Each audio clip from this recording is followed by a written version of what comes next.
these are books that have not had the opportunity to shine because there wasn't room in the old library to put them out and about for people to come and find on their own. While we know that lots of things are on the internet, there's some things that are not. Everything is not free.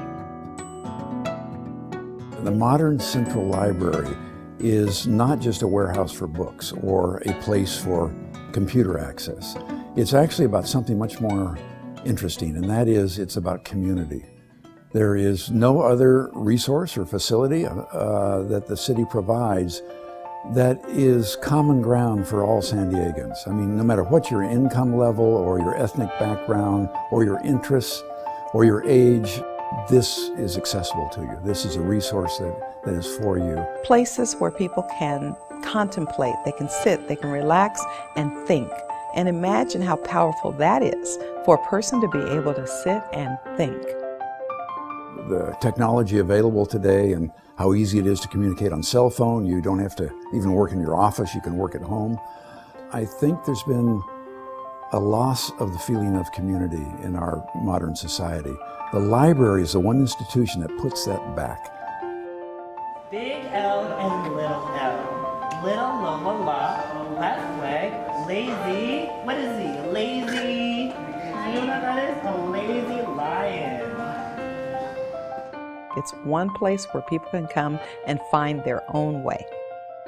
They can come here, they can read a book, they can come here, they can do research, they can come here and find a job. Whether they are meeting with other individuals to discuss an idea, whether they want to talk about something going on in society and solve a very important problem that way, or perhaps they want to participate in something cultural. Creating a place that has a little bit of magic as well, so that when you think of going to the library, it's something you'd like to do. It's a happy experience. It's not a chore. It's hopefully something wonderful. That journey, just like a movie or any other piece of art, needs to culminate. There needs to be a celebratory moment when you arrive at the emotional heart of the project. And that's the reading room. That really is the place of community.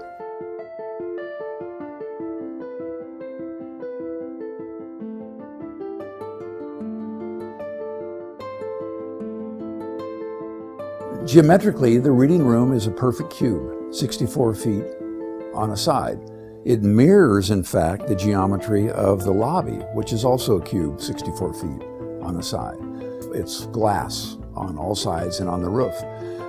That's why we needed the dome to shade it. And by shading it with the dome and by carefully orchestrating the way the dome was made and the way the panels work in relation to the sun, and the travel of the sun across the sky, the room has the feeling of dappled light, the same kind of light that you might feel under a large oak tree, for instance. From a structural engineer's standpoint, it is not a dome at all. It's a series of three-pointed arches. It's 8 sails, as we began to call them, that are supported on 3 points of the triangle.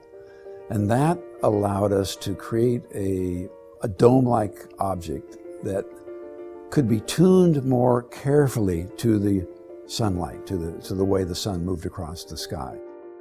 You have this atmosphere of absolute wonder.